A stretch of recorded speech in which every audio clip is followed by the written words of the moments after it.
नमस्कार दोस्तों, हमारे पुराने पीढ़ी के लोग पहले 100 साल तक जीवित रहते थे और 100 दिवाली देखते थे। आजकल के समय में 60 या 70 साल का ही जीवन अधिक माना जाता है। उसमें भी जो लोग बहुत अच्छे होते हैं। आपने काफी लोगों से सुना होगा कि अच्छे लोगों को भगवान जल्दी बुला लेते हैं। क्या आपको पता है ऐसा क्यों होता है? क्यों दूसरों का भला करने वाले अच्छे और दुष्ट बुरे लोगों की तुलना में जल्दी भगवान को प्राप्त हो जाते हैं? अपने लोगों को ये भी कहते सुना होगा कि इस भाले इंसान को इतनी जल्दी मृत्यु क्यों आ गई और वह दुष्ट पापी को मृत्यु पता नहीं क्यों नहीं आती। क्या सच में ऐसा होता है या सच में ऐसा कोई कारण है? अनेक ग्रंथ में इसके बारे में बताया गया है। इन ग्रंथों के आधार पर इस प्रश्न का उत्तर ढूंढने का कोशिश करेंगे। इससे पहले आप इस वीडियो को अपने दोस्तों को शेयर करें और चैनल को सब्सक्राइब करें, क्योंकि ज्ञान और खुशियां बांटने से ही बढ़ती है। तो चलिए आगे बढ़ते हैं। श्री भागवत गीता में भगवान श्री कृष्ण कहते हैं कि जिस व्यक्ति ने जन्म लिया है उसका मृत्यु भी जरूर होगा।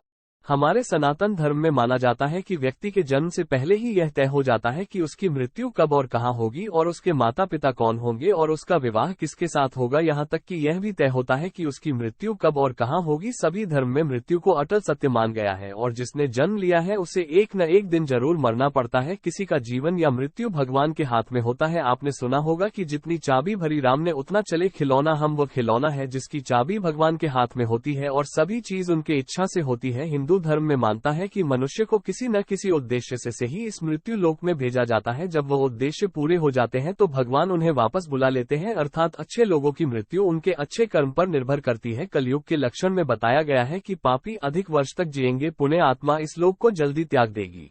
इसके अलावा आपको ये भी बता दूं कि मरने के बाद लोग खाली हाथ जन ही जाते हैं। कुछ लोग कहते हैं ऐसा नहीं होता, मारने के बाद भी आत्माओं के साथ ये तीन चीज जाती हैं।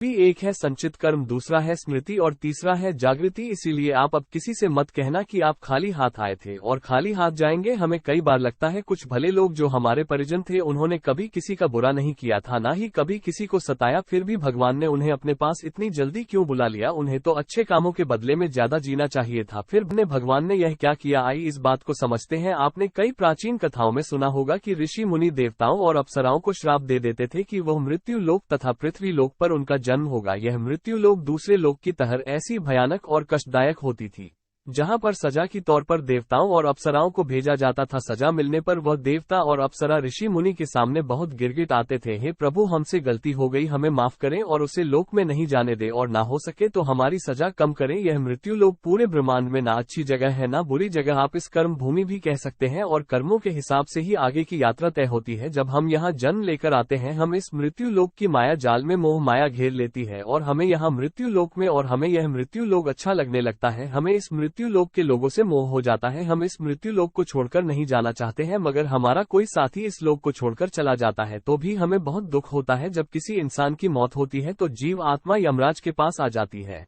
और यमराज के पास उसका सारे कर्मों का लेखा जोखा होता है। उसमें देखा जाता है कि उसे जीव आत्मा ने अच्छे कर्म किए हैं या बुरे कर्म किए हैं। अगर किसी जीव आत्मा ने मृत्यु लोक में बहुत बुरे कर्म किए होते हैं तो और बहुत ज्यादा लोगों को सताया है और लूट है और दुख पहुंचा है और उसे दूसरे जन्म में उन्हें सभी के साथ हिसाब चुकता करना पड़ता है और इस कारण उसे जीवात्मा को कुछ ज्यादा लंबा जीवन मिलता है। यदि जीवात्मा ने अच्छे कर्म किए हैं तो उसके अगले जन्म में उसे कम जीवन मिलती है।